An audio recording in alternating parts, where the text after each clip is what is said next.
ఇండ్లు, బండ్లు, దుకాణాలు, ఏటీఎంలు, బ్యాంకులు, పర్సులు, షైన్లు ఇట్లా ఏది కొట్టేయాలన్నా టైం చూసుకొని డ్యూటీలకు ఎక్కాలి, వెనకేమటి ఫాలో కావాలి.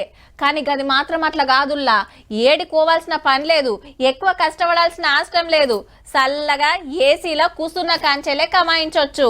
ఆవు సైబర్ దొంగలే ఇన్నొద్దులు పక్క రాష్ట్రాలకి వెళ్ళొచ్చి పట్నం పబ్లిక్ తాన కొట్టేస్తే ఇక ఇప్పుడు ఇంకింత అప్డేట్ అయినరు. సీదా ఎవరికి సూటి పెట్టిండ్రంటే వరెవ్వా టాలెంట్ అంటే మనోళ్ళదే. హైదరాబాద్ నుండి అమెరికోల పర్సులు ఖాళీ చేస్తున్నారు. హైటెక్ సిటీ ఏరియాలో ఓ ఫేక్ కాల్ సెంటర్ తెరిచి అమెరికోలకు ఫోన్లు చేసి అకౌంట్లు ఉడుస్తున్నారట. గ్యాంగ్ అసలు పెబ్బ దుబాయ్ లో ఉంటే హైదరాబాద్ లో ఒక అక్క టీం లీడర్ గా పని నడిపిస్తుంది. రాత్రి 8 గంటలకెళ్ళి తెల్లంజామున 4 దాకా నడుస్తుంది.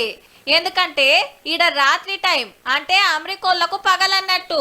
మనోళ్ళు నిద్రగాసి వాళ్ళకు ఫోన్లు చేసి ఆ టెన్క వాళ్ళకు నిద్ర లేకుండా చేస్తున్నారు. ఈ కాల్ సెంటర్లో పనిచేస్తోళ్ళంతా ఉత్తర భారతంకి వెళ్ళి వచ్చినోళ్లే.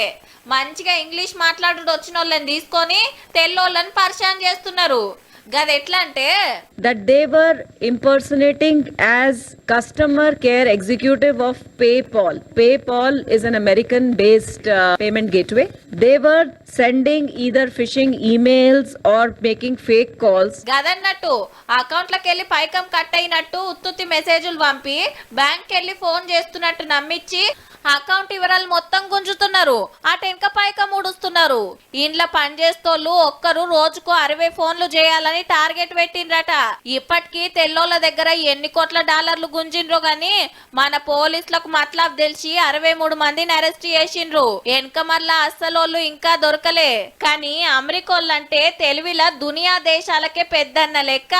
వాళ్ళను సుతా అల్కగా మాయ చేసిండ్రంటే మనోళ్ళ దిమాక్లకు మొక్కాలేపో.